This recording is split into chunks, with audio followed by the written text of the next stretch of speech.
साराय स्वानुभूत्या चकासति चित्स्वभावाय भावाय सर्वभावान्तरक्षिते सर्वभावान्तरक्षिते.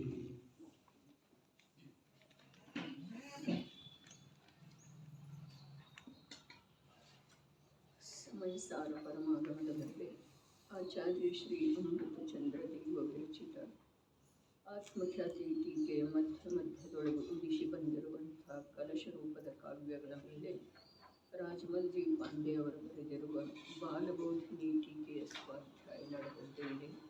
ನಿರ್ಜನ ಅಧಿಕಾರದ 3ನೇ ಕಲಶಿದೆ. ವಿಷಯ ಸೇವನೆ ಸ್ವಯಂ ವಿಷಯಸೇವನಸ್ಯ ನ ಜ್ಞಾನವೈಭವವಿರಾಗತಾಬಲಾತ್ ಸೇವಕೋಪಿ ತದಸಾವಸೇವಕಃ.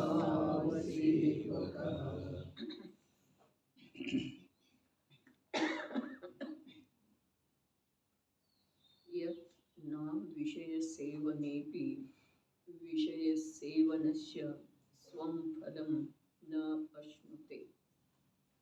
ಆ ಕಾರಣದಿಂದ ಸಮ್ಯಕ್ ದೃಷ್ಟಿ ಜೀವನು ಪಂಚೇಂದ್ರಿಯ ಸಂಬಂಧದ ವಿಷಯಗಳನ್ನು ಸೇವಿಸುತ್ತಾನೆ. ಆದಾಗ್ಯೂ ಪಂಚೇಂದ್ರಿಯ ಭೋಗದ ಫಲವಿರುವಂಥ ಜ್ಞಾನಾವರಣಾದಿ ಕರ್ಮಗಳ ಬಂಧ ಅದನ್ನು ಪಡೆದುಕೊಳ್ಳುವುದಿಲ್ಲ. ಮೊದಲನೇ ವಾಕ್ಯದೊಳಗ ಪದಖಂಡದೊಳಗ ಸಮ್ಯಕ್ ದೃಷ್ಟಿ ಜೀವ ಶರೀರ ಮತ್ತು ಪಂಚೇಂದ್ರಿಯ ವಿಷಯ ಸಾಮಗ್ರಿಗಳನ್ನು ಭೋಗಿಸಲೇಬೇಕು. ಸಮ್ಯಕ್ ದರ್ಶನ ಪ್ರಾಪ್ತಾದ್ರೂ ಕೂಡ ಎಲ್ಲಿಯವರೆಗೆ ಪರದ್ರವ್ಯದ ಸಂಯೋಗ ಇರುವಂಥ ಭಾವರೂಪವಾಗಿ ತಾನು ಪೂರ್ವದಲ್ಲಿ ಪರಿಣಮಿಸಿದನು, ಅದರ ಫಲಸ್ವರೂಪವಾಗಿ ಪರದ್ರವ್ಯದ ಸಂಯೋಗ ಎಲ್ಲಿಯವರೆಗೆ ಇರುವುದೋ ಅಲ್ಲಿಯವರೆಗೆ ಆತ ಆ ಸಂಯೋಗದಿಂದ ಭಿನ್ನ ಆಗಿ ಬಿಡುವಂಥ ಯಾವುದೇ ಕಾರ್ಯ ಮಾಡೋದು ಸಾಧ್ಯ ಇಲ್ಲ. ಅವನಿಗೆ ಅದರ ಅವಶ್ಯಕತೆ ಇಲ್ಲ. ವಸ್ತು ಸ್ವರೂಪದ ಅನುಸಾರವಾಗಿ ಇದು ಒಂದು ಮಾತು. ಆತ ಕೂಡ ಶರೀರ ಮತ್ತು ಪಂಚೇಂದ್ರಿಯ ವಿಷಯ ಸಾಮಗ್ರಿಗಳನ್ನು ಭೋಗಿಸಬೇಕಾಗುವುದು. ಇದು ಒಂದು ಮಾತು. ಅದರೊಳಗೆ ಇನ್ನೊಂದು ಮಾತೇನಿದೆ, ಭೋಗಿಸಿದ್ರೂ ಕೂಡ ಅವ ಭೋಗಿಸುವುದಿಲ್ಲ. ಹೇಗೆ ಭೋಗಿಸುವುದಿಲ್ಲ? ಅರೆ, ಆತ ಸ್ವ ಮತ್ತು ಪರಗಳ ಮಧ್ಯದೊಳಗ ಅತ್ಯಂತ ಸ್ಪಷ್ಟವಾಗಿರುವಂಥ ಭಿನ್ನತೆಯನ್ನು ಅನುಭೂತಿಪೂರ್ವಕ ತಿಳಿದಿದ್ದಾನೆ. ಅತ್ಯಂತ ಸ್ಪಷ್ಟ ಇದೆ ಭಿನ್ನತೆ. ಎಲ್ಲಿ? ಸ್ವ ಮತ್ತು ಪರದ ಮಧ್ಯದೊಳಗ. ಹಾಗಾದ್ರೆ ಆ ಶರೀರ ಮತ್ತು ಪಂಚೇಂದ್ರಿಯ ವಿಷಯ ಸಾಮಗ್ರಿಗಳ ಏನಿದಾವೆ ಕರ್ಮದಿಂದ ಆಗಿರುವಂಥವು ಇದ್ದಾವೆ. ಮತ್ತು ಸ್ವಯಂ ತಾನೇನಿದ್ದಾನೆ ಚೈತನ್ಯ ಸ್ವರೂಪದ ಅರೂಪಿ ಮಹಾಪದಾರ್ಥ ಇದ್ದಾನೆ. ಇದನ್ನ ಅವ ಹೇಗಿದೆಯೋ ಹಾಗೆ ನೋಡುವಂಥ ತನ್ನ ದೃಷ್ಟಿ ಪ್ರಕಟ ಮಾಡಿಕೊಂಡಿದ್ದಾನೆ. ಏನು ಹೇಳ್ತು? ಹೇಗಿದೆಯೋ ಹಾಗೆ. ಯಾವುದು ಹೇಗಿದೆ? ತಾನು ಶುದ್ಧ ಚೈತನ್ಯ ತತ್ವ ಅರೂಪಿ ಮಹಾಪದಾರ್ಥ ಶರೀರ ಮತ್ತು ಪಂಚೇಂದ್ರಿಯ ಸಾಮಗ್ರಿಗಳ ಕರ್ಮದ ಉದಯದಿಂದ ಆಗಿರುವಂಥವು. ಇವುಗಳನ್ನು ಹೇಗಿದಾವೆಯೋ ಹಾಗೆ ನೋಡುವಂಥ ತನ್ನ ದೃಷ್ಟಿಯ ಬಲವನ್ನು ಪ್ರಕಟ ಮಾಡಿಕೊಂಡಿದ್ದಾನೆ. ಅರ್ಥಾತ್ ಆತ ತನ್ನ ಸಮ್ಯಕ್ ದೃಷ್ಟಿಯ ಬಲದಿಂದ ಅವುಗಳನ್ನು ಭೋಗಿಸಿದ್ರೂ ಕೂಡ ಭೋಗಿಸುವುದಿಲ್ಲ. ಎರಡು ಮಾತಾದು ಮೊದಲನೇ ಪದಖಂಡದೊಳಗೆ. ಒಂದು, ಭೋಗಿಸಲೇಬೇಕು ಅವ ಕೂಡ. ಎಲ್ಲಿಯವರೆಗೆ ಸಂಯೋಗ ಇದೆ ಅಲ್ಲಿಯವರೆಗೆ ಇರೋದನ್ನ ಅದ. ಬರೇ ದೃಷ್ಟಿಯ ಯಥಾರ್ಥತೆಯ ಮಾತೆಲ್ಲ, ಅನಂತ ಬಲ ಪ್ರಗಟ, ವೀರ್ಯ ಪ್ರಗಟ ಆದ್ರೂ ಕೂಡ ಎಷ್ಟು ಕಾಲದವರೆಗೆ ತಾನೇ ಪೂರ್ವದಲ್ಲಿ ಅನ್ನೋದೊಂದು ಶಬ್ದ ಇವತ್ತು ಬಂತಲ್ಲ, ತಾನೇ ಪೂರ್ವದಲ್ಲಿ ಮಾಡಿರುವ ವಿಕಾರಿ ಭಾವಗಳ ಕಾರಣದಿಂದ ಕರ್ಮದ ಸಂಯೋಗ ಆದದ್ದು ಇದೆ ಅಲ್ಲ, ಅದ ಆ ಭಾವದ ಎಷ್ಟು ತೀವ್ರತೆಯ ಅಂದ ಇತ್ತೋ ಅದರ ಅನುಸಾರ ಅದು ಬಂಧ ಆದದ್ದು ಇದೆ. ಅದರಲ್ಲಿ ಈಗ ಏನೂ ಮಾಡ್ಲಿಕ್ಕೆ ಬರುವುದಿಲ್ರಿ. ಈ ಶರೀರದೊಳಗೆ ಯಾವ ರೋಗ ಇದೆಯಲ್ಲ, ಬೇಕಾದಷ್ಟು ಬುದ್ಧಿ ಇದೆ, ಧನ ಇದೆ, ಸಹಾಯಕರಿದ್ದಾರೆ, ಪ್ರೀತಿಯ ಜನರು ಇದ್ದಾರೆ, ಸಂಬಂಧಿಗಳು ಇದ್ದಾರೆ, ಅಥವಾ ಸಾಧರ್ಮಿಗಳಿದ್ದಾರೆ. ಆದ್ರೆ ಅದು ಯಾವ ಪ್ರಕಾರದ ಇಂದ ರೋಗರೂಪ ಅಥವಾ ನಿಶ್ಶಕ್ತ ಆಗುವಂಥ ಭಾವವನ್ನು ಪೂರ್ವದಲ್ಲೇ ಮಾಡಿದ್ದನಲ್ಲ, ಅದರ ಫಲಸ್ವರೂಪವಾಗಿ ಯಾವ ಜ್ಞಾನಾವರಣಾದಿ ಅಥವಾ ಯಾವ ಪ್ರಕಾರದ ಕರ್ಮಗಳದ್ದು ಬಂಧ ಆಗಿತ್ತಲ್ಲ, ಆ ಕರ್ಮದ ಉದಯದೊಳಗ ಅಥವಾ ಸತ್ತಾದೊಳಗ ಇಂದ ನಾನು ಯಾವೂ ಪರಿವರ್ತನೆ ಮಾಡೋದು ಸಾಧ್ಯ ಇಲ್ಲ. ಇಂದ ಮಾಡೋ ಸಾಧ್ಯ ಇಲ್ಲ, ಎಂದೆಂದೂ ಇಲ್ಲ, ಎಂದೂ ಮಾಡೋ ಸಾಧ್ಯ ಇಲ್ಲ ಪರದ್ರವ್ಯದೊಳಗೆ ಪರಿವರ್ತನೆ. ಹಾಗಾದ್ರೆ ಯಾವುದರ ಕಾರಣದಿಂದ ಇದು ಆಗಿದೆಯೋ ಶರೀರ ಮತ್ತು ಇಂದ್ರಿಯ ವಿಷಯ ಸಾಮಗ್ರಿಗಳ, ಆ ಕಾರಣದ ಅಭಾವ ಮಾಡದ ವಿನಃ ಈ ಕಾರ್ಯದಲ್ಲಿ ಬದಲಾವಣೆ ಆಗೋ ಸಾಧ್ಯ ಇಲ್ಲ. ಹಾಗಾದ್ರೆ ಆ ಕಾರಣದ ಬದಲಾವಣೆ ಮಾಡೋದ್ರಿಂದ ನಮ್ಮ ಕೈಯೊಳಗಿಲ್ಲ.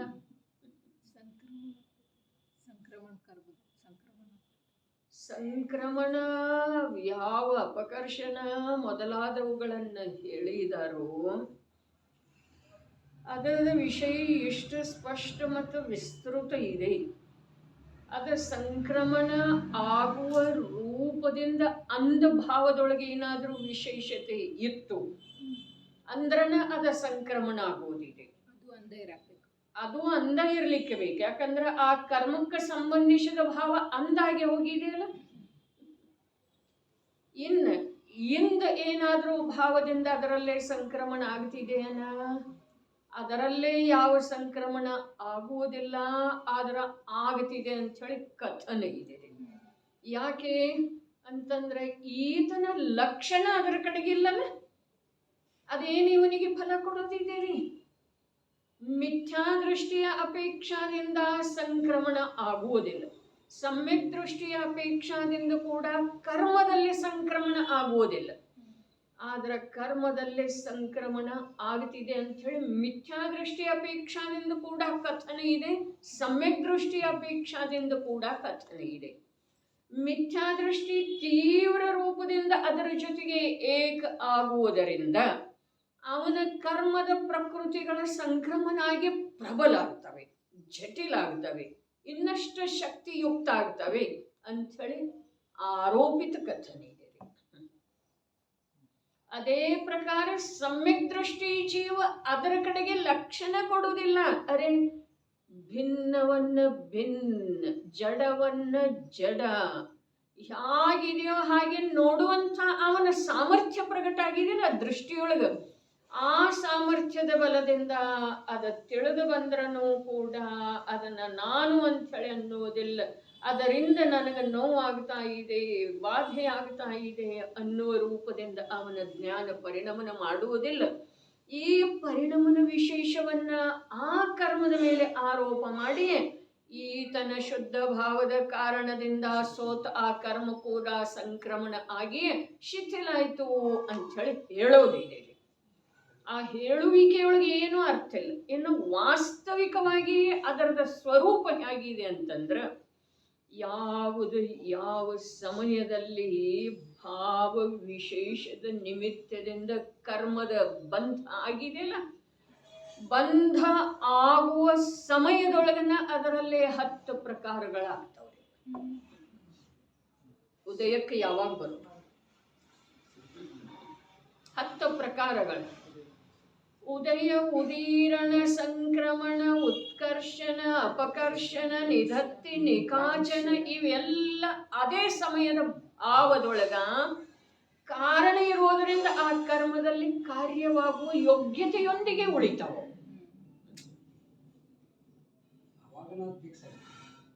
ಎಲ್ಲ ಅವಾಗನೇ ಒಂದು ಸಮಯದೊಳಗ ಯಾವಾಗ ಆಶ್ರವ ಯೋಗ್ಯ ಪರಿಣಾಮ ಇದಾವೆಯೋ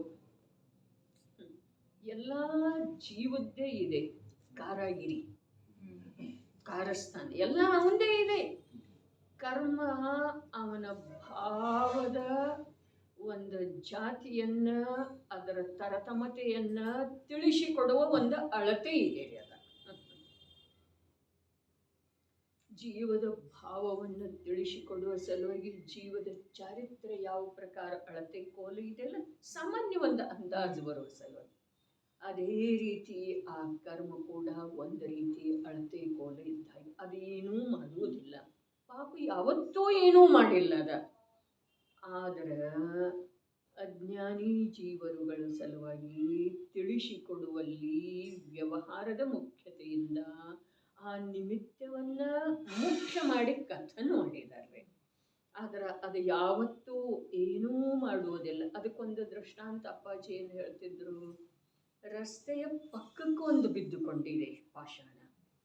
ಅದು ನೀನು ಸಾಗ್ತಾ ಇರುವುದರೊಳಗೆ ಎದ್ದು ಬಂದು ತಲೆಗೆ ಹೊಡೆಯುವುದಿಲ್ಲ ಅಂತಿದ್ದಾರೆ. ಎಂಥ ಶಬ್ದ! ಪಕ್ಕಕ್ಕಿದೆ, ಅದು ರಸ್ತೆ ಪಕ್ಕಕ್ಕೆ. ನೀನು ಹೋಗುವ ಮಾರ್ಗದೊಳಗಂತೂ ಅದು ಇಲ್ಲವೇ ಇಲ್ಲ, ಪಕ್ಕಕ್ಕಿದೆ, ಬೇರೆ ಇದೆ.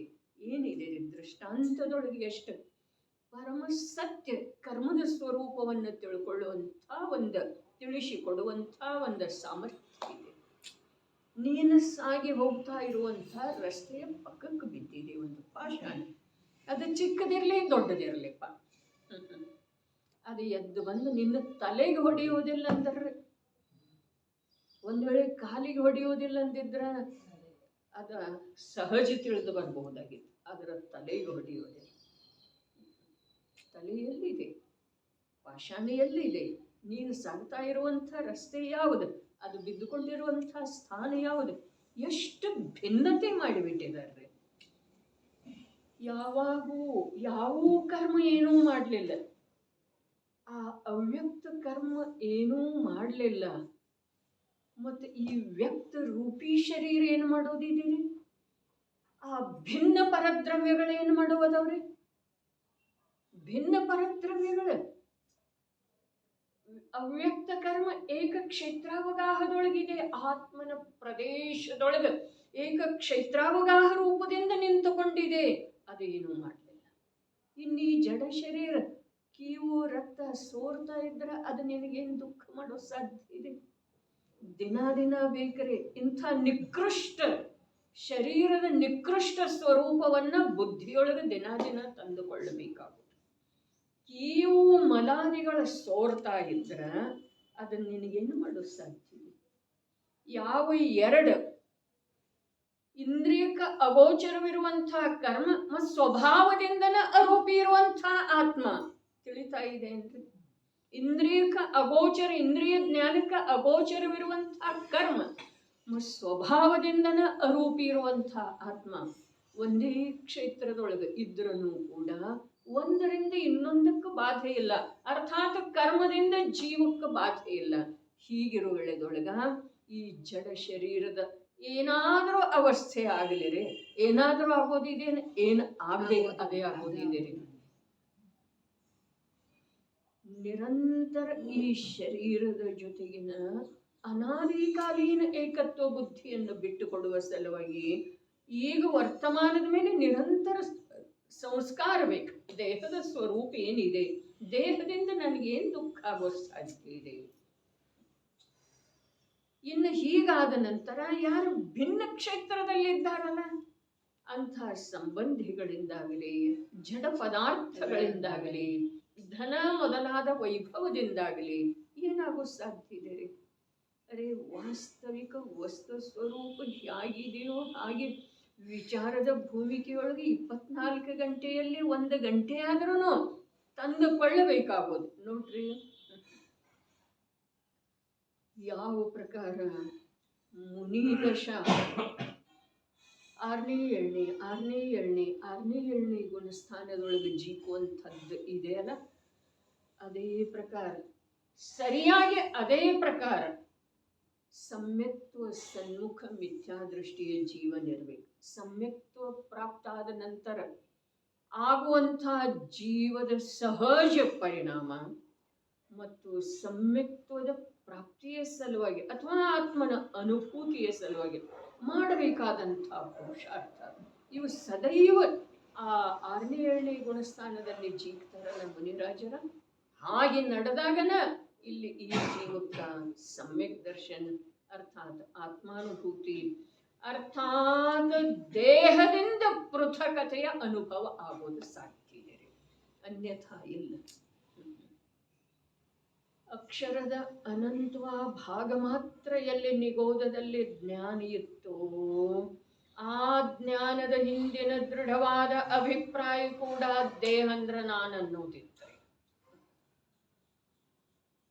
ತಿಳ್ಕೊಳ್ಳೋದ್ರೆ ಮತ್ತ 11 ಅಂಗ 9 ಪೂರ್ವದ ಪಾಠಿ ಆದ ನಂತರ ಕೂಡ ಇನ್ನೂ ಆತ್ಮನ ಅನುಭೂತಿ ಆಗಿಲ್ಲಲ್ಲ, ಅಷ್ಟು ವಿಸ್ತೃತ ಕ್ಷಯೋಕ್ಷಮ ಜ್ಞಾನದ ಹಿಂದೆ ಕೂಡ ದೇಹ ಅಂದ್ರ ನಾನು ಅನ್ನುವ ಅಭಿಪ್ರಾಯ.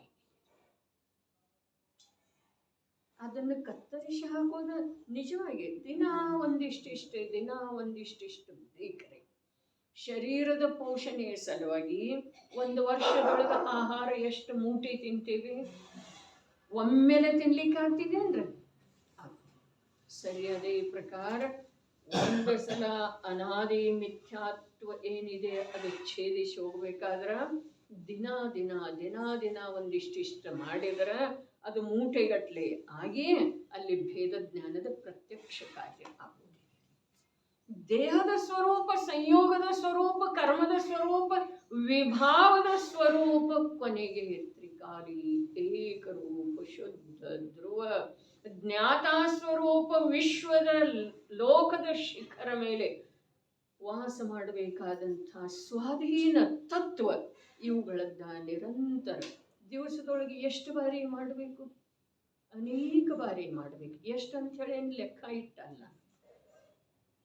ಅನೇಕ ಬಾರಿ ಮಾಡಬೇಕು. ಯಾವ ಪ್ರಕಾರ? ಅಸಂಯಮಿ ಪುರುಷ, ಅಸಂಯಮಿ ವ್ಯಕ್ತಿ ಎಷ್ಟು ಬಾರಿ ನೀರು ಕುಡಿತಾನೆ, ಅಥವಾ ಎಷ್ಟು ಬಾರಿ ಯಾವುದಾದರೂ ಪ್ರಸಂಗವಶಾತ್ ತಿಂತಾನೆ. ಪ್ರಸಂಗವಶಾತ್ ಅನ್ನೋದ್ರದ್ದು ತಾವು ವಿಚಾರ ಮಾಡೋದ್ರಿ. ಎಷ್ಟು ಬಾರಿ ತಿಂತಾನೆ? ಅಸಂಯಮಿ ಪುರುಷ ಅಂತೇಳಿ ಹೇಳುತ್ತೆ ಇದೆ. ಸಂಯಮಿ ಇದ್ದರೆ ಅವನು 1 ಬಾರಿ ತಿನ್ಬಹುದು, 2 ಬಾರಿ ತಿನ್ಬಹುದು. ಸಂಯಮಿ ಅರ್ಥಾತ್ ಒಂದು ಪ್ರಕಾರದ ನಿಬಂಧನ ಅವನ ಜೀವನದೊಳಗೆ ಇತ್ತು ಅಂತಂದ್ರೆ ಆ ಮನುಷ್ಯನ ಮಾತಿಲ್ಲ. ಆದರೆ ಅಸಂಯಮಿ ಪುರುಷ ಎಷ್ಟು ಬಾರಿ ನೀರು ಕುಡಿತಾನೆ, ಎಷ್ಟು ಬಾರಿ ಪ್ರಸಂಗವಶಾತ್ ತಿಂತಾನೆ. ಎಲ್ಲರೇ ಹೋದ ನಂತರ ಅಲ್ಲೇನಾದರೂ ಕಾರ್ಯಕ್ರಮ ಇತ್ತು, ನಮಗೆ ಗೊತ್ತಿರಲಿಲ್ಲ, ಅಲ್ಲೇನಾದರೂ ಯಾರಾದರೂ ಬಂದಿದ್ರು, ಭೋಜನಕೂಟ ನಡೀತಾ ಇತ್ತು ಅಂತಂದ್ರೆ ಬರ್ರಿ ಸ್ವಲ್ಪ ಬರ್ರಿ ಅಂಥೇಳಿ ಅಂದ ನಂತರ ಬೇಡ ಅಂದ್ರೂ ಕೂಡ ಇಷ್ಟರೇ ತಗೊಳ್ರಿ ಅಂಥೇಳಿ ಒಂದಿಷ್ಟು ಕೊಟ್ಟ ನಂತರ ಬಾಯಿಗೆ ಹಾಕೊಂತಾನೇನಿಲ್ರಿ, ಅದಕ್ಕೆ ಪ್ರಸಂಗವಶಾತ್ ಅಂಥೇಳಿ ಹೇಳ್ತು. ಹೀಗೆ ಪ್ರಸಂಗವಶಾತ್ ಅಸಂಯಮಿ ಪುರುಷ ಎಷ್ಟು ಬಾರಿ ನೀರು ಕುಡಿತಾನೆ ದಿವಸದೊಳಗೆ? ಬರೀ ಹಗಲೊತ್ತಷ್ಟ ಕುಡಿಬಹುದು, ಆದರೆ ಎಷ್ಟು ಬಾರಿ ಅಂದರೆ ಈಗ ನಾ 3 ಬಾರಿ ಕುಡ್ದಿನಲ್ಲ ಅಂಥೇಳಿ ಯಾವತ್ತಾದರೂ ವಿಚಾರ ಮಾಡ್ತಾನೆ ಇಲ್ಲ. ಮತ್ತು ಬಾಯಾರಿಕೆ ಅಂತರಂಗದ ಸೋಸ್ ಇತ್ತು ಅಂತಂದ್ರೆ ಕುಡಿತಾನೋ ಅಥವಾ ಇಲ್ರಿ? ಸರಿ. ಅದೇ ಪ್ರಕಾರ ಮತ್ತೆ ಅದ ಸ್ಮರಣೆಗೆ ಬಂತು ಅಂತಂದ್ರೆ ಈ ತತ್ವದ ವಿಚಾರ ಮತ್ತು ಮಾಡೋದು. ಸ್ವಾಧ್ಯಾಯ ಮುಂಜಾನೆ ಮಾಡಿದೇನಲ್ಲ ಅನ್ನೋ ಮಾತಿಲ್ಲ. ತಿಳಿತೇನೆ. ಅಡುಗೆ ಮಾಡುವ ವೇಳೆದೊಳಗನೂ ಮಾಡೋದಿದೆ, ಊಟಕ್ಕೆ ಬಡಿಸುವ ವೇಳೆದೊಳಗನೂ ಮಾಡೋದಿದೆ. ಅರೆ ಇಲ್ಲಿ ಸಂಬಂಧಿ ಜೀವಕ್ಕ ಕರ್ತವ್ಯವಶಾತ ಮೋಹಾಧೀನನಾಗಿ ಆಹಾರ ಹಾಕ್ತಾ ಇದ್ದೇನೆ. ಅದೇ ಒಂದು ವೇಳೆ ಮೋಕ್ಷ ಮಾರ್ಗದಲ್ಲಿ ಇರುವಂಥ ಪರಮ ಸಾಧಕ ಜೀವ, ವೀತರಾಗತೆಯ ಆರಾಧಕ ಜೀವದ ಕರಪಾತ್ರದಲ್ಲಿ ಒಂದು ತುತ್ತ ಆಹಾರ ಹಾಕುವಂತಹ ಭಾಗ್ಯ ನನ್ನ ಜೀವನದಲ್ಲಿ ಬರಬೇಕಲ್ಲ. ಇದು ಭಾವನೆ ಮನೆಯವರಿಗೆ ಊಟಕ್ಕೆ ಇಡುವ ಮಾಡಬೇಕು, ಸಹಜ ಬರಬೇಕು.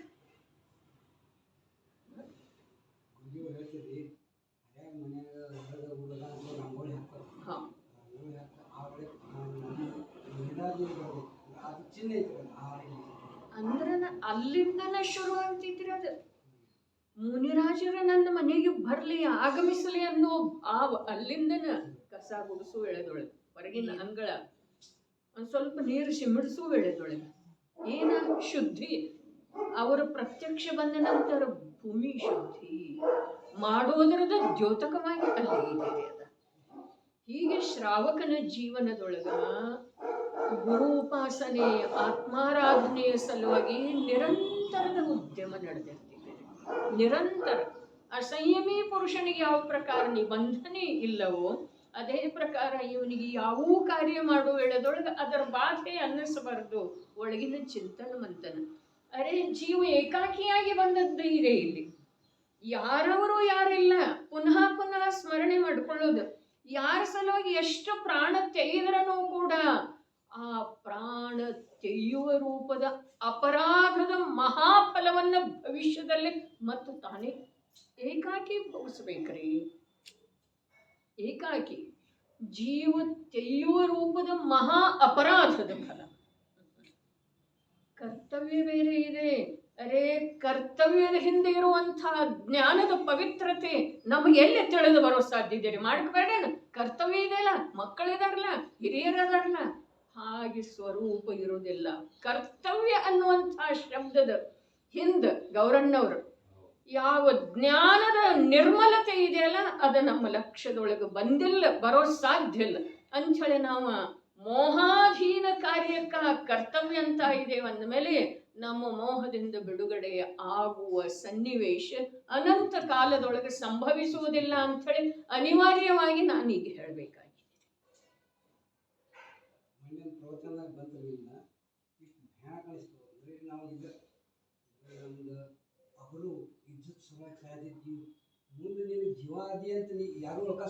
ಹೌದು, ಮತ್ತೆ ಅಲ್ಲೆಲ್ಲಿ ಅಬ್ರೂರೇ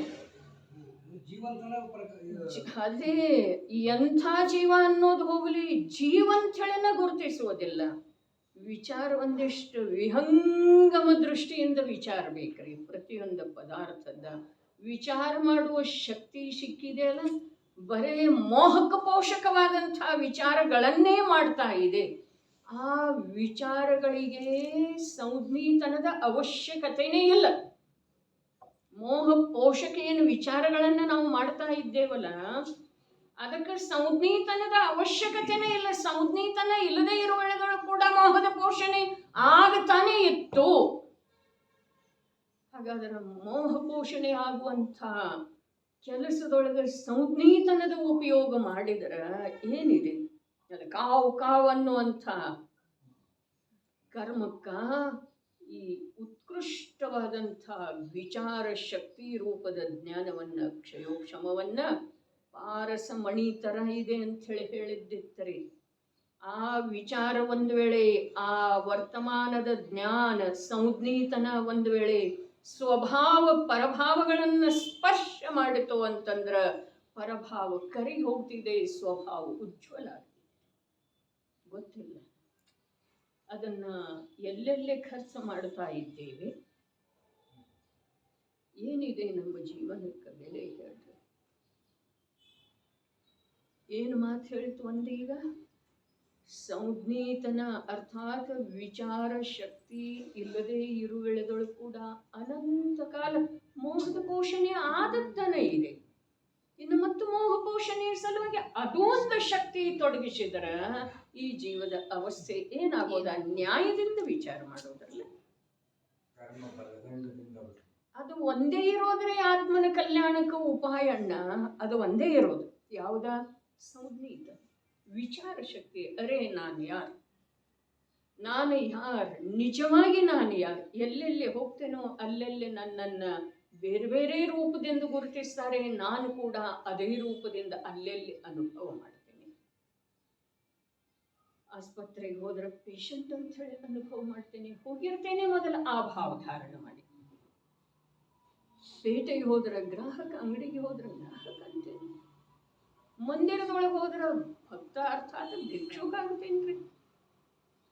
ಅವ್ರ ಹತ್ರ ಏನ್ರಿ ಕೇಳಲಿಕ್ಕೆ ನಾವು ಹೋದ್ರೆ ಅರೆ ಯಾರು ಏನೂ ಕೊಡೋ ಸಾಧ್ಯ ಇಲ್ಲ ಅಂಥೇಳಿ ಯಾವ ಮಹಾಸಿದ್ಧಾಂತ ಈ ಜೀವಕ್ಕೆ ಅನಂತ ಕಾಲದಲ್ಲಿ ಲಕ್ಷ್ಯಕ್ಕೆ ಬರಲಿಲ್ಲವೋ ಆ ವಿಷಯ ಲಕ್ಷ್ಯಕ್ಕೆ ತಂದುಕೊಳ್ಳುವ ಸಲುವಾಗಿ ಭಗವಂತನ ಹತ್ರ ಹೋಗುವುದು.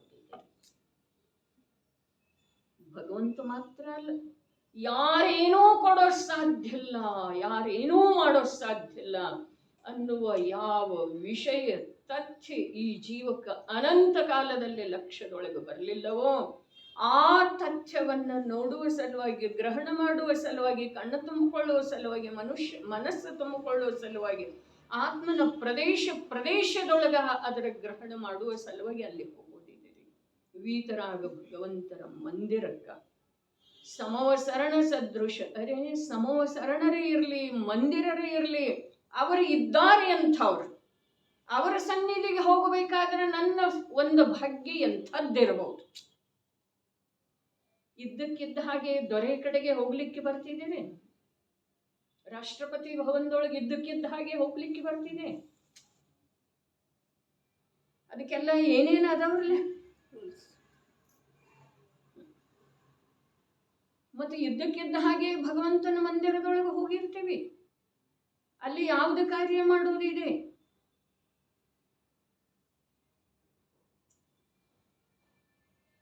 ಒಂದು ಬೇಡಿಕೆಯನ್ನು ಸಲ್ಲಿಸುವುದಿದೆ, ಎಲ್ಲಿ ಪಾರ್ಲಿಮೆಂಟ್ ಭವನದೊಳಗ ಅಥವಾ ರಾಷ್ಟ್ರಪತಿ ಭವನದೊಳಗೆ ಹೋಗಿ ಅಲ್ಲಿ ಎಷ್ಟು ಮರ್ಯಾದಿತ, ಎಷ್ಟು ಕಮ್ಮಿ ಶಬ್ದಗಳ ಪ್ರಯೋಗ ಮಾಡಿ ಸಂಪೂರ್ಣ ಅಭಿಪ್ರಾಯ ವ್ಯಕ್ತ ಆಗುವ ಹಾಗೆ ಸಿದ್ಧತೆ ಮಾಡ್ಕೊಂಡಿರ್ತಂದ್ರೆ, ಅದು ಬರವಣಿಗೆಯ ಮೂಲಕರೇ ಆಗಲಿ, ಬೇಕಾದ್ರೆ ಭಾಷಾತ್ಮಕವಾಗಿ ಆಗಲಿ.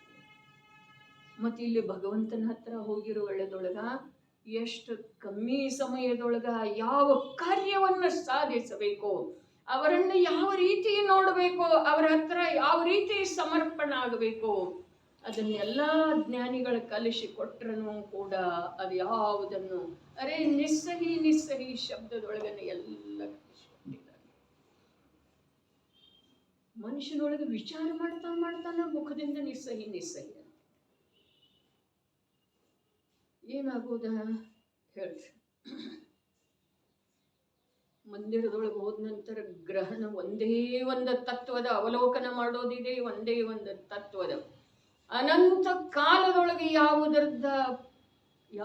ಯಾವುದು ಕಂಡು ಬರಲಿಲ್ಲವೋ, ಯಾವುದರ ಗ್ರಹಣ ಆಗಲಿಲ್ಲವೋ, ಯಾವುದರ ವಿಚಾರ ಉತ್ಪನ್ನ ಆಗಲಿಲ್ಲವೋ ಆ ಒಂದೇ ಒಂದು ಮಾತು ಏನ, ಜಗತ್ತಿನ ಯಾವ ಪದಾರ್ಥದಿಂದ ನನಗೆ ಯಾವುದೇ ಪ್ರಕಾರದ ಲಾಭ ಹಾನಿ ಆಗುವುದಿಲ್ಲ.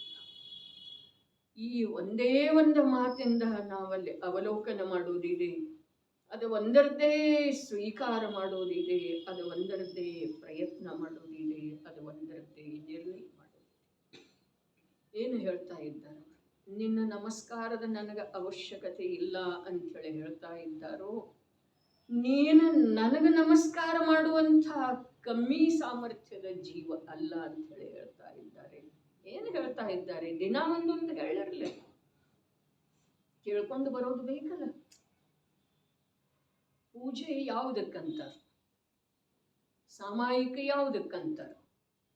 ಪೂಜೆಯಲ್ಲಿ ನಾವು ಭಗವಂತಗೆ ಹೇಳೋದಿರ್ತಿದೆ, ನೀ ಹಾಗಿದ್ದಿ, ಹೀಗಿದ್ದಿ, ಅನಂತ ಚತುಷ್ಟಯಧಾರಿ ಇದ್ದಿ, 3 ಲೋಕದೊಳಗೆ ಅಧಿಪತಿ ಇದ್ದಿ, 3 ಲೋಕದ ಅಧಿಪತಿ ಇದ್ದಿ, 100 ಜನ ಎಂದರು ನಿನಗ ನತಮಸ್ತಕಿದ್ದಾರೆ ಇತ್ಯಾದಿ.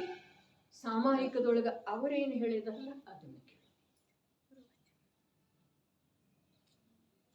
ನಾವು ಭಗವಂತರಿಗೆ ಹೇಳೋದು ಶ್ರೇಷ್ಠ ಏನು ಭಗವಂತರದ್ದು ಕೇಳೋದು ಶ್ರೇಷ್ಠ? ಸಾಮಾಯಿಕ ಅಂದ್ರೆ, ಸ್ವಾಧ್ಯಾಯ ಅಂದ್ರೆ, ಎಲ್ಲ ಪ್ರವಚನ ಯಾವುದು ಶ್ರೇಷ್ಠ? ನಾವು ಅವರಿಗೆ ಹೇಳಿ ಬರೋದು ಅದೇ ದಿನ ಊದಿದ್ದು ಓದೋದ್ರೆ. ದರ್ಶನಂ ದೇವದೇವಶ್ಯ ದರ್ಶನಂ ಪಾಪನಾಶನಂ. ಎಲ್ಲಿ ಪಾಪನಾಶ, ಎಲ್ಲಿ ದೇವದೇವ, ಇಲ್ವೇ ದಿನ ಊದಿದ್ದೇ ಓದೋದು, ಅದು ಕಂಠಸ್ಥ ಆಗದ್ದೇ ಇದೆ.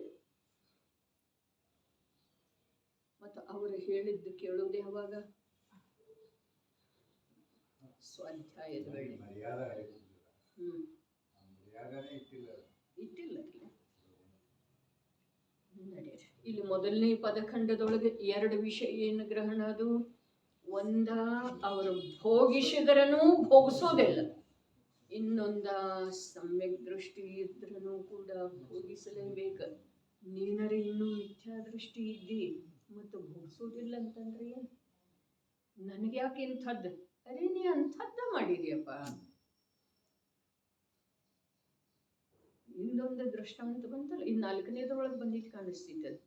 ಓರ್ವ 22 ವರ್ಷದ ತರುಣಿ ಮದುವೆಯಾಗಿ 1.5 ವರ್ಷದೊಳಗೆ ಏನೋ ಮೈ ಮೇಲೆಲ್ಲ ಗುಳ್ಳೆ ಇಳ್ತವೆ, ಅವುಗಳಲ್ಲಿ ಎಲ್ಲ ಕೀವು ರಕ್ತ ಹುಳುಗಳಾಗ್ತವೆ. ಇಷ್ಟು ಭಯಂಕರ ವೇದನೆ ಆಗ್ತಿದೆ ಅವಳಿಗೆ. ಅಮ್ಮ, ನಾನು ಈ ಭವದಲ್ಲಂತೂ ಇಂಥ ಕರ್ಮ ಮಾಡೇ ಇಲ್ಲ ಅಂಥೇಳಿ ಕೂಗಾಡ್ಳು. ನನಗೆ ಯಾಕೆ ಸಾವು ಬರ್ತಾ ಇಲ್ಲ ಅಂಥೇಳಿ ಅಂದಳು. 24 ಗಂಟೆ 48 ಗಂಟೆಯೊಳಗೆ ಸತ್ತು. ಅರೆ, ಇಂಥ ವೇದನೆಯನ್ನು ಈ ಜೀವ ಅನಂತ ಬಾರಿ ಅಸಹಾಯತೆಯಿಂದ ಭೋಗಿಸಿದಾನೆ ಅನ್ನೋದಕ್ಕಿಂತ ಅದನ್ನು ಭೋಗಿಸಲೇಬೇಕಾದಂಥ ಕಾರ್ಯ ಭಾವ ಕರ್ಮ ಮಾಡಿದ. ಇಲ್ಲಿ ಸಮ್ಯಕ್ ದೃಷ್ಟಿ ಭೋಗಿಸ್ತಾನೆ ಅನ್ನೋ ಮಾತಿನೊಳಗ ಏನಿದೆ? ಅರೆ, ಅವನಿಗೆ ಸರ್ವಜ್ಞ ಪ್ರಭು ಹೇಳಿದ ಪ್ರಕಾರ ವಸ್ತು ಸ್ವರೂಪದ ಪರಿಚಯ ಆದ್ರೂ ಕೂಡ ಎಲ್ಲಿಯವರೆಗೆ ಸಂಯೋಗಕೃತ ಅವನಿಗೆ ಯಾವ್ಯಾವ ಪ್ರಕಾರದ ಮಂದ ಅಥವಾ ತೀವ್ರ ಪುರುಷಾರ್ಥದ ದುರ್ಬಲತೆಯಿಂದ ಭಾವಗಳ ಆಗೋವನ್ನು ಭೋಗಿಸಲೇಬೇಕಾಗೋದು ನೋಡ್ರಿ. ಶರೀರ ಎಷ್ಟು ಕಾಲ ಇರೋದೋ ಅಷ್ಟು ಕಾಲ ಇರೋದು, ಎಷ್ಟು ಭಾರ ಇರೋದೋ ಅಷ್ಟು ಭಾರ ಇರೋದು, ಯಾವ ರೀತಿ ಮಲಿನ ಇರೋದೋ ಆ ರೀತಿ ಮಲಿನ ಇರೋದು, ದುರ್ಗಂಧಮಯ ಇರೋದೋ ಆ ರೀತಿ ಇರೋದು. ಯಾಕೆ ಅಂತಂದ್ರ ಆ ದುರ್ಗಂಧ ಅವೆಲ್ಲ ಏನದವು? ನಾಮಕರ್ಮದ ಭೇದದ. ಆ ನಾಮಕರ್ಮ ಯಾರು ಮಾಡಿದ್ರು? ಸ್ವಯಂ ಜೀವ ಮಾಡಿದ್ರು. ಒಂದು ಸಮಯದ ಅರ್ಥಾತ್ ಪ್ರತಿ ಸಮಯದ ಭಾವದೊಳಗ ಆ ನಾಮಕರ್ಮದ 93 ಪ್ರಕೃತಿ ಅದಾವು. 1-2 ಅಲ್ಲ, 93 ಭೇದದವ್ರೆ. ಉತ್ತರ ಭೇದರದು, ಸುಸ್ವರ, ದುಸ್ವರ, ದುರ್ಭಗ ಇವೆಲ್ಲ ಅದರವ್ರೆ. ಯಶ ಅಯಶ ಇವೆಲ್ಲ ಅದರನ್ನ ಭೇದದವು. ಯಾರು ನಮ್ದು ಅವಮಾನ ಮಾಡುವುದಿಲ್ಲ, ಯಾರೂ ನಮ್ಮ ಸನ್ಮಾನ ಮಾಡುವುದು. ನಾನು ಎಷ್ಟು ನನ್ನ ಭಗವಾನ್ ಆತ್ಮನ ಅವಮಾನ ಮಾಡಿದೇನೋ ಅಷ್ಟು ಬೇರೆ ಯಾರೂ ಮಾಡೋದು ಸಾಧ್ಯ. ನಾನು ಯಾವಾಗ ನನ್ನ ಭಗವಾನ್ ಆತ್ಮನ ಸನ್ಮಾನ ಮಾಡ್ತೇನೋ ಅಷ್ಟು ನನ್ನ ಸನ್ಮಾನ ಯಾರೂ ಯಾವ ಕಾಲದೊಳಗೂ ಮಾಡೋದು ಸಾಧ್ಯ. ಮತ್ತು ಅದರಿಂದ ನನ್ನ ಭಗವಾನಾತ್ಮನನ್ನ ನಾನು ತಿಳಿಯದೆ ಅಲಕ್ಷ್ಯ ಮಾಡಿ ಇನ್ನೊಂದು ಪದಾರ್ಥಕನ ಮಹಿಮೆ ನೀಡ್ತಾ ಏನು ಕಾಲ ಕಳೀತಾ ಇದ್ದೇನೋ ಅಲ್ಲಿ ನನ್ನ ಭಗವಾನಾತ್ಮಂದ ಎಷ್ಟು ಅವಮಾನ ಆಗ್ತಾ ಇದೆಯೋ ಅದರ ಫಲಸ್ವರೂಪವಾಗಿ ಯಾವ ಕರ್ಮಾದಿಗಳು ಬಂದ್ ಆಗ್ತಾ ಇದೆಯೋ ಅದರ ಫಲಸ್ವರೂಪವಾಗಿ ಎಷ್ಟು ಕಾಲ ಪರಾಧೀನ ಇರಬೇಕೋ ಅಷ್ಟು ಕಾಲ ಇರಲೇಬೇಕಾಗುತ್ತೆ. ಮೊದಲನೇ ಪದಖಂಡದೊಳಗೆ ಏನು ಹೇಳಿದ್ರು? ಸಮ್ಯಕ್ ದೃಷ್ಟಿ ಜೀವ ಶರೀರ ಮತ್ತು ಪಂಚೇಂದ್ರಿಯ ಸಾಮಗ್ರಿಗಳನ್ನ ಭೋಗಿಸಿದರನು ಭೋಗಿಸುವುದಿಲ್ಲ. ಯಾಕ ಅಂತಂದ್ರೆ ದೃಷ್ಟಿಯ ಯಥಾರ್ಥತೆಯ ಬಲದಿಂದ. ದೃಷ್ಟಿಯ ಯಥಾರ್ಥತೆ ಏನ? ಪರವನ್ನ ಪರ ತಿಳಿದ, ಸ್ವವನ್ನ ಸ್ವ ತಿಳಿದ. ಅವ್ಯಕ್ತ ಚೈತನ್ಯ ಅರೂಪಿ ಮಹಾಪದಾರ್ಥವನ್ನ ತಾನಂಥೇಳಿ ತಿಳಿದ. ಶರೀರ ಇವೆಲ್ಲ ಇಂದ್ರಿಯ ಭೋಗ ಇವೆಲ್ಲ ಕರ್ಮ ನಿರ್ಮಿತ ಅಂತೇಳಿ ತಿಳಿದ.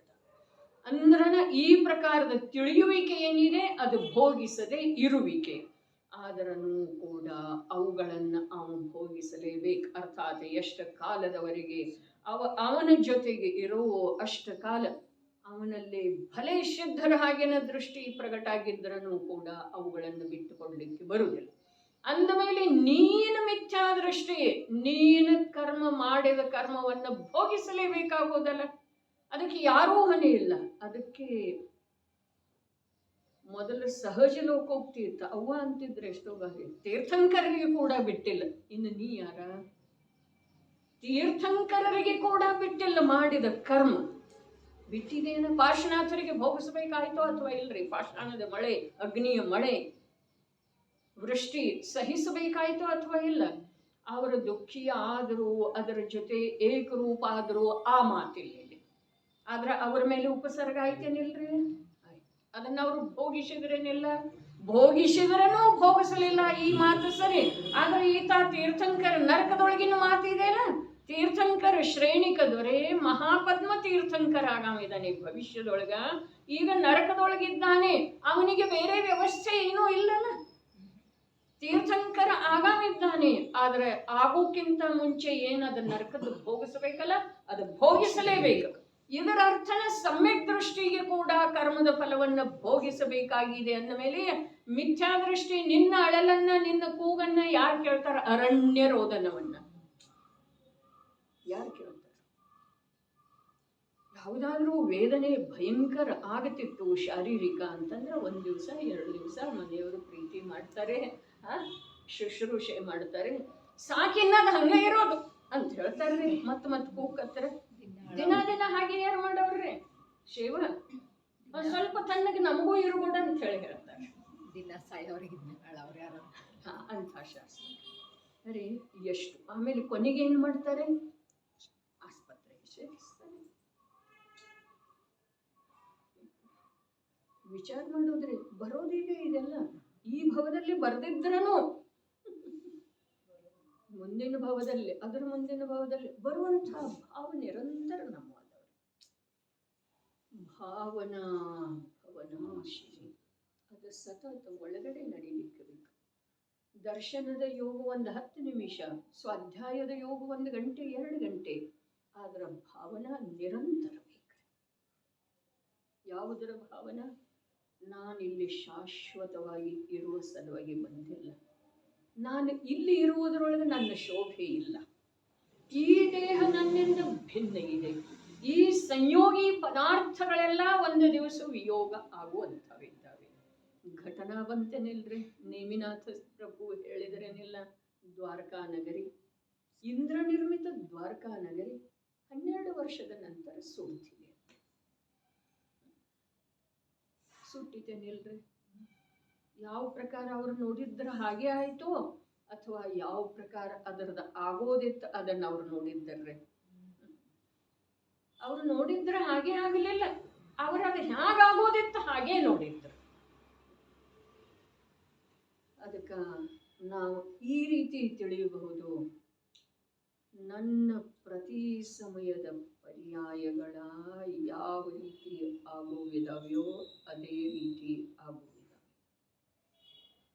ನಿಮಿತ್ತದಿಂದ ಅದರಲ್ಲಿ ಯಾವ ಬದಲಾವಣೆ ಆಗೋ ಸಾಧ್ಯ?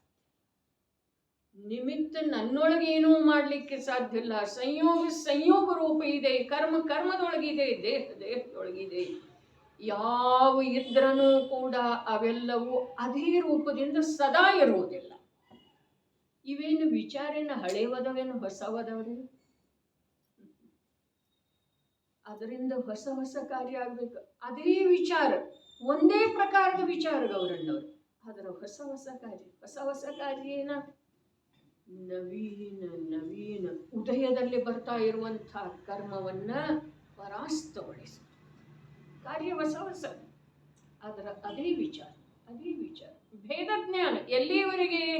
ಭೇದಜ್ಞಾನ ಎಲ್ಲಿಯವರೆಗೆ ಸಮಯ ಸಾರದಲ್ಲಿ ಹೇಳಿದರು, ಜ್ಞಾನದೊಳಗಿನ ಪೂರ್ಣ ರೂಪದಿಂದ ಎಲ್ಲಿಯವರೆಗೆ ಸ್ಥಿರ ಆಗುವುದಿಲ್ಲ ಅಲ್ಲಿಯವರೆಗೆ ಭೇದ. ಜ್ಞಾನದೊಳಗನ ಎಲ್ಲಿಯವರೆಗೆ ಪೂರ್ಣ ರೂಪದಿಂದ ಸ್ಥಿರ ಆಗುವುದಿಲ್ಲ ಅಲ್ಲಿಯವರೆಗೆ ಅಖಂಡ ಬೇಕು. ಭೇದ ವಿಜ್ಞಾನ 2 ಮಾತು ತಿಳಿದವ್ರಲ್ಲ, ಭೋಗಿಸಲೇಬೇಕಾಗೋದು. ಯಾರ್ಯಾರು ಮಾಡಿದಾರ ಅವರೆಲ್ಲ ಸಮ್ಯಕ್ ದೃಷ್ಟಿ, ಮಿಥ್ಯಾ ದೃಷ್ಟಿ, ತೀರ್ಥಂಕರ, ಯಾರ ವಾಸುದೇವ ಇದ್ದಲ್ಲ ಕೃಷ್ಣ, ಆ ಕೃಷ್ಣನಿಗೆ ಏನಾಯ್ತು? ಒಂದು ಹನಿ ನೀರು ಕೊಡೋರು ಯಾರಿಲ್ಲ. ನೀರು ತರ್ಲಿಕ್ಕೆ ಹೋದ ಬಲಭದ್ರ, ಇವು ಇಲ್ಲಿ ಸತ್ ಬಿದ್ದ ಕಾನನದೊಳಗ ಶಲಾಕಾ ಪುರುಷ, 3 ಖಂಡದ ಅಧಿಪತಿ. ಇನ್ನು ನಿನಗ್ಯಾರು ನೀರು ಕುಡಿಸವ್ರ?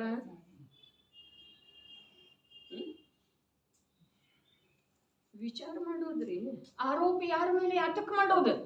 ಏನ್ ಕಾರಣ ಇದೆ? ಆರೋಪ ಮಾಡುವುದರಿಂದ ನಾನು ಆರೋಪಿತ ಆಗ್ತಾ ಇದ್ದೇನೆ, ಆರೋಪಿ ಆಗಿ ಶಿಕ್ಷೆಗೆ ಗುರಿ ಆಗ್ತಾ ಇದ್ದೇನೆ. ಶಿಕ್ಷೆ ಏನಿದೆ? ಚತುರ್ಗತಿ ರೂಪದ ಸಂಸಾರ. ಯಾರಿರೋದಿಲ್ಲ ಅಲ್ಲಿ ನಾಳೆ. ಯಾವ ಅಮ್ಮ ಇಲ್ಲ, ಅಪ್ಪ ಇಲ್ಲ, ಪ್ರೀತಿಯ ತಮ್ಮ ಇಲ್ಲ, ತಂಗಿ ಇಲ್ಲ, ಯಾರೂ ಇಲ್ಲ, ಪುತ್ರಾಧಿಕರಂತೂ ಇಲ್ಲ. ಅವರು ಮಹಾಸ್ವಾರ್ಥಿರಿ. ಶ್ರುತಿ ಹೇಳಿ ಅದಾರಪ್ಪ ಆಗಮದೊಳಗೆ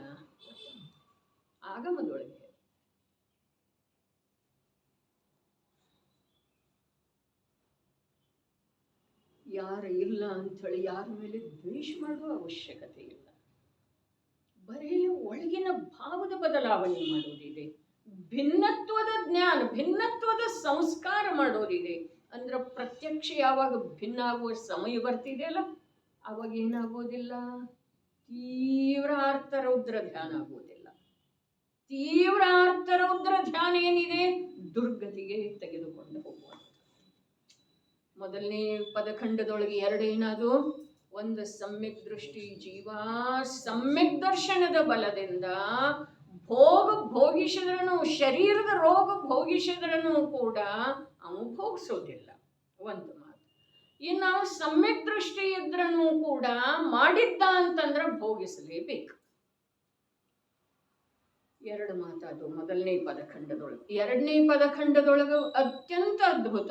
ಆ ಕಾರಣದಿಂದ ಸಮ್ಯಕ್ ದೃಷ್ಟಿ ಜೀವನು ಪಂಚೇಂದ್ರಿಯ ಸಂಬಂಧದ ವಿಷಯಗಳನ್ನು ಸೇವಿಸುತ್ತಾನೆ. ಆದಾಗ್ಯೂ ಪಂಚೇಂದ್ರಿಯ ಭೋಗದ ಫಲವಿರುವಂತಹ ಜ್ಞಾನಾವರಣಾದಿ ಕರ್ಮಗಳ ಬಂಧ ಏನಿದೆ, ಪಂಚೇಂದ್ರಿಯ ಭೋಗದ ಫಲ ಏನಿದೆ, ಜ್ಞಾನಾವರಣ ಹೇಳಿದೆ. ಪಂಚೇಂದ್ರಿಯ ಭೋಗದ ಫಲ ಜ್ಞಾನಾವರಣ, ಜ್ಞಾನದ ಮೇಲೆ ಆವರಣ. ತನ್ನನ್ನು ತಾನ ತಿಳಿಯುವಂತಹ ಜ್ಞಾನ ಪ್ರಗಟ ಇರುವೆಳೆದೊಳಗೂ ಕೂಡ ತನ್ನನ್ನ ಆ ಭೋಗ ಸಾಮಗ್ರಿಗಳಿಂದ, ಭೋಗದ ಭಾವದಿಂದ ಭಿನ್ನಾಗಿ ತಿಳಿಯದೇ ಇರುವುದರಿಂದ ಅಲ್ಲಿ ಜ್ಞಾನಾವರಣಾದಿ ಕರ್ಮಗಳದ್ದು ಬಂದ. ಎಲ್ಲಿ ಜ್ಞಾನಾವರಣ ಇದೆ ಅಲ್ಲಿ ಉಳಿದ 7 ಅದಾವೆ. ಮೋಹನೀಯ ಮುಖ್ಯ ಅಲ್ಲ, ಜ್ಞಾನಾವರಣವೇ. 8 ಕರ್ಮಗಳಲ್ಲಿ ಪ್ರಬಲ ಕರ್ಮ ಯಾವ್ದ ಅಂತ ಹೇಳಿ ಕೇಳಿದ್ರೆ ಮೋಹನೀಯ ಅಂತ ಹೇಳಿನೇ ಹೇಳೋದ್ರಿ. ಯಾಕೆ ಅಂತಂದ್ರ ಮೋಹನೀಯದ ಉದಯದೊಳಗ ಜೀವದ ಜ್ಞಾನ ಕಾರ್ಯ ಮಾಡುವುದಿಲ್ಲ ಅಂಥೇಳಿ ಪ್ರಬಲ ಕರ್ಮ ಮೋಹನೀಯ ಇದೆ. ಯಾವಾಗಲೂ ಸೈದ್ಧಾಂತಿಕ ಅವು ಮಾತುಗಳನ್ನು, 5 ಇಂದ್ರಿಯಗಳಲ್ಲಿ ಪ್ರಬಲ ಯಾವುದ, ರಸನೇಂದ್ರಿಯ. ಅರೇ ಸ್ಪರ್ಶನೇಂದ್ರಿಯವನ್ನು ಜಯಿಸೋದ ಈ ಜೀವಕ್ಕೆ ಅನಂತ ಕಾಲದಲ್ಲೇ ಅಸಾಧ್ಯ ಆಗಿದ್ರನು ಕೂಡ 5 ಇಂದ್ರಿಯದ ವಿಷಯಗಳ ಬಗ್ಗೆ ಕೇಳಿದರ, ಪ್ರತ್ಯೇಕವಾಗಿ ಕೇಳಿದರ ಅಲ್ಲೇನು ಹೇಳೋದ, ರಸನೇಂದ್ರಿಯ. ಒಂದು ರಸನೇಂದ್ರಿಯದ ಕಾರಣದಿಂದನ ಈ ಜೀವ ಸ್ಪರ್ಶನೇಂದ್ರಿಯದ ವಿಷಯದಲ್ಲಿ ತತ್ಪರ ಆಗತನ್ರಿ. ರಸನೇಂದ್ರಿಯದ ಆಧಾರದಿಂದನ, ಬಲದಿಂದನ ಘ್ರಾಣೇಂದ್ರಿ, ಚಕ್ಷು ಇಂದ್ರಿ, ಕರ್ಣೇಂದ್ರಿ ಇವೆಲ್ಲ ಸಕ್ರಿಯ ಆಗ್ತಾವ್ರಿ. ಮತ್ತ ಅದ ಯಾವುದಕ್ಕೆ ಆಧಾರ ಆಗ್ತಿದೆ, ಸ್ಪರ್ಶನೇಂದ್ರಿಯದ ವಿಷಯ ಪೋಷಣೆ. ಹೀಗಾಗಿ 8 ಕರ್ಮದೊಳಗೆ ಪ್ರಬಲ ಕರ್ಮ ಯಾವುದ ಕೇಳಿದ್ರ ಮೋಹನೀಯ. 5 ಇಂದ್ರಿಯಗಳಲ್ಲಿ ಪ್ರಬಲ ಇಂದ್ರಿಯ ಯಾವುದು ಕೇಳಿದ್ರ ರಸನೇಂದ್ರಿಯ. 3 ಯೋಗದಲ್ಲಿ ಪ್ರಬಲ ಯೋಗ ಯಾವುದು ಕೇಳಿದ್ರ ಮನೋಯೋಗ. ಇಂದ್ರಿಯ, ಕರ್ಮ, ಯೋಗ, ಇವು 3 ಒಂದರ ಜೊತೆಗೆ ಒಂದು ಯಾವ ಪ್ರಕಾರದಿಂದ ಸಂಬಂಧ ಶೃಂಖಲೆ ಇದೆ ಅದನ್ನು ತಾವು ವಿಚಾರ ಮಾಡೋದು. ಇಲ್ಲೇನು ಹೇಳಿದ್ರು, ಪಂಚೇಂದ್ರಿಯ ಸಂಬಂಧದ ವಿಷಯಗಳನ್ನು ಸೇವಿಸುತ್ತಾನೆ. ಅದರದ್ದು ಮೊದಲಿಂದನೂ ಸ್ಪಷ್ಟೀಕರಣ ಮಾಡಿದ ಹಾಗೆ ಒಂಥರ ಸೇವಿಸುತ್ತಾನೆ, ಆದ್ರೆ ಅದರ ಫಲ ಅವನಿಗೆ ಪ್ರಾಪ್ತ ಆಗುವುದಿಲ್ಲ.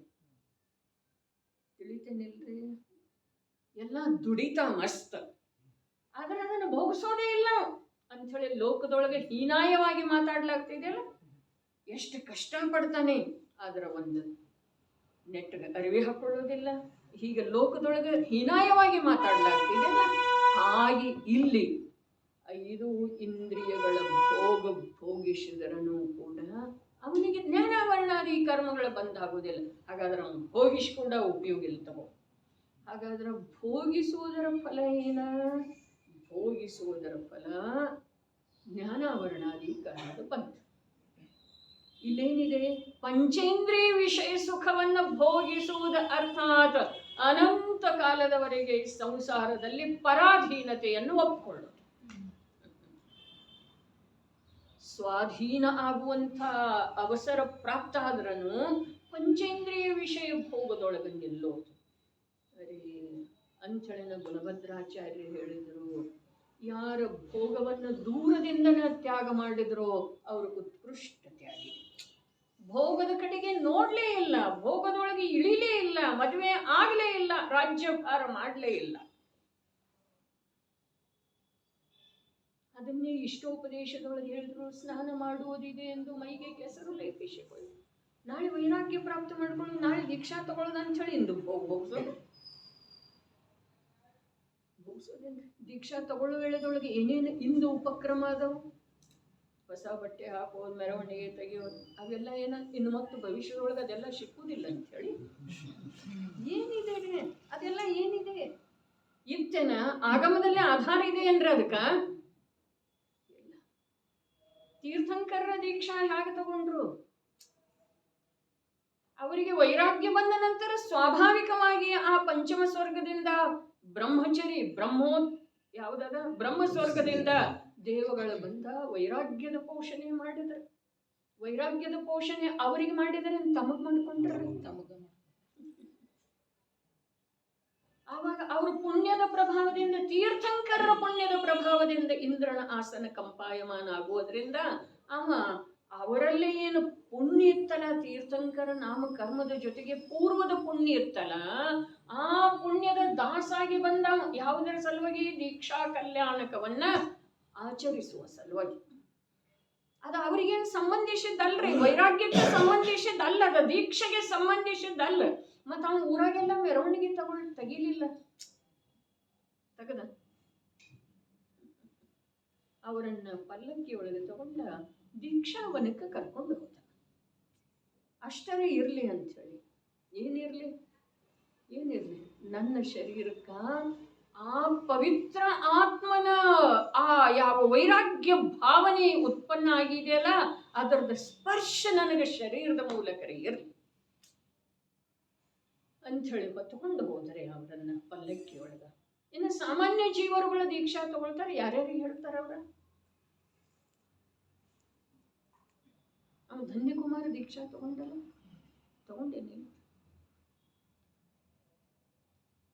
ಅವನು ಹೆಂಡತಿ ತಮಗೆ ತಿಳಿಸಿ ಹೇಳಲಿಕ್ಕೆ ಹೋಗಿದ್ದ ಶ್ರೇಣಿಕನ ಮಗನಿಗೆ. ಶ್ರೇಣಿಕನ ಅಳಿಯ ಯಾರ? ಧನ್ಯಕುಮಾರ್. ಅವನಿಗೆ ತಿಳಿಸಿ ಹೇಳಲಿಕ್ಕೆ ಹೋಗಿದ್ದ, ಏನ ಹೀಗೆ ಮಾಡ್ತಾ ಇದೇನೋ ಆದ್ರೆ ಹೀಗೆ ಮಾಡ್ತಾ ಇದೇನೋ, ಹೀಗೆ ಅನ್ನಿಸ್ತಾ ಇದೆ ಆದ್ರೆ ಹೀಗ ಅಂತ ಹೇಳಿ ಹೇಳ್ತಾನೆ ಎಲ್ಲ. ಹಾಗಾದ್ರೆ ನಿನಗೆ ಹಾಗೆ ಅನ್ನಿಸ್ತಾ ಇದ್ರ ಹಾಗಿದ್ರೆ ನೀ ಇಲ್ಲೇ ಕೂಡು, ನಿನಗೆ ಅನ್ನಿಸಿದ್ದೆಲ್ಲ ನನಗೆ ಪ್ರಭಾವ ಆಯ್ತು, ನಾ ಹೋಗ್ತೇನೆ.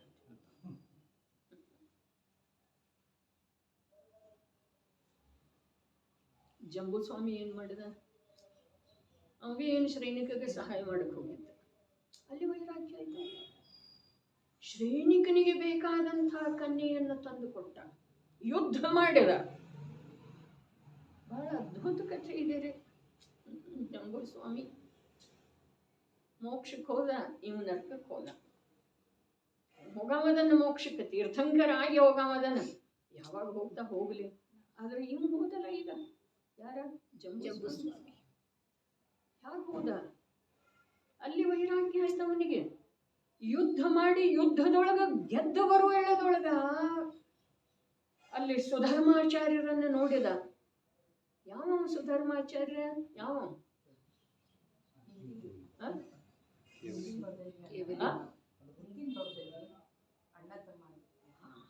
ಭವದೇವೋ ಭಾವದೇವ, ಹಿಂದಿನ ಭವದ ಅಣ್ಣ ತಮ್ಮ. ಮತ್ತೆ ಈ ಭವದೊಳಗ ಅನುಬದ್ಧ ಕೇವಲಿಯೊಳಗ ಅವ ಸುಧರ್ಮ ಕೇವಲಿ ಆದ ನಂತರ ಜಂಬೂಸ್ವಾಮಿ.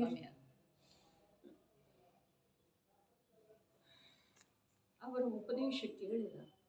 ಅರೆ ಒಳಗಿಂದ ಪಾತ್ರತ, ಒಳಗೆ ವೈರಾಗ್ಯ ಜಾಗೃತ ಆದ ನಂತರ ಅಲ್ಲಿ ಉಪದೇಶ ನಿಮಿತ್ತ. ಇಲ್ಲಿ ಮದುವೆ ಮಾಡ್ಕೊಂಡ, ಅವರೆಲ್ಲ ಮದುವೆ ಮಾಡ್ಕೊಳ್ಳಿಕ್ಕೆ ತಯಾರಾಗಿದ್ದಾರೆ. ಒಂದ್ ದಿವಸ ಜಂಬೂಸ್ವಾಮಿ ಪತ್ನಿ ಇಷ್ಟ ಅನ್ನಿಸ್ಕೊಂಡ್ರೆ ಸಾಕಿತ್ರಿ ಅವರಿಗೆ. ಅವರ ತಂದೆಯರ ತಾಯಂದಿರ ತಿಳಿಸಿ ಹೇಳಿದ್ರಿ ಘಟನಾ ಎಂಥವದವ್ರಿ. ಈಗೇನಾಗಿದೆ, ಮದುವೆ ಅಂತೂ ಆಗಿಲ್ಲನಲ್ಲ, ಅವನಿಗಿಂತ ಒಳ್ಳೊಳ್ಳೆ ರಾಜ್ಕುಮಾರನ ತಂದು ನಿನಗೆ ಮದುವೆ ಮಾಡ್ತೇವಂತ ಹೇಳಿ ರಾಜುಲ್ ಮಾತಾಡಿ ಹೇಳಿದ್ರು ಅಥವಾ ಇಲ್ರಿ? ರಾಜುಲ್ ಬಾಲ ಅನ್ನೋದೇನು, ಮಾತಾ ಅನ್ನೋದೇನು, ಕುಮಾರಿ ಅನ್ನೋದು ಏನು ಅನ್ನೋದು ಅನ್ರಿ ಹೇಳಿದ್ರೇನಿಲ್ರಿ? ಉಗ್ರಸೇನ ಏನಾಯ್ತು? ಆ 4 ಜನ ಏನಂದ್ರು? ಶ್ರೇಷ್ಠಿ ಪುತ್ರಿಯರ, ದೊಡ್ಡ ಪುತ್ರಿಯರ ಅವರೆಲ್ಲ ಯಾಕಂದ್ರೆ ಉಪಾದಾನದ ಯೋಗ್ಯತೆ ರೀ, ಅವ್ರಿಗೆ ಮದುವೆ ಮಾಡ್ಕೊಳ್ಳೋದು ಮುಖ್ಯತೆ. ಅರೆ ಸುಮ್ಮನೆ ಹೇಳಿದರ ತಂದೆ ತಾಯಿಗೆ ಹೇಳಿದರ ನಾವು ಅವ್ರನ್ನ ಬದಲಿ ಮಾಡ್ತೇವೆ ನಮ್ಮ ಹಾವಭಾವದಿಂದ ಅಂತ ಹೇಳಿ ಅವರನ್ನ ಮನೆಯಲ್ಲೇ ಇರುವ ಹಾಗೆ ನಾವು ಮಾಡ್ತೇವೆ, ಅವರ ಮೋಹವಶ ಮಾಡ್ತೇವೆ ಅಂತ ಹೇಳಿದ್ರು. ಆ ಕಥೆಯನ್ನೆಲ್ಲ ಕೇಳಿ ಆ ಸನ್ನಿವೇಶವನ್ನೆಲ್ಲ ನೋಡಿ ಅವ ಚೋರನಿಗೆ ವೈರಾಗ್ಯ ಇದ್ರಿ. ನಾವು ಯಾರು?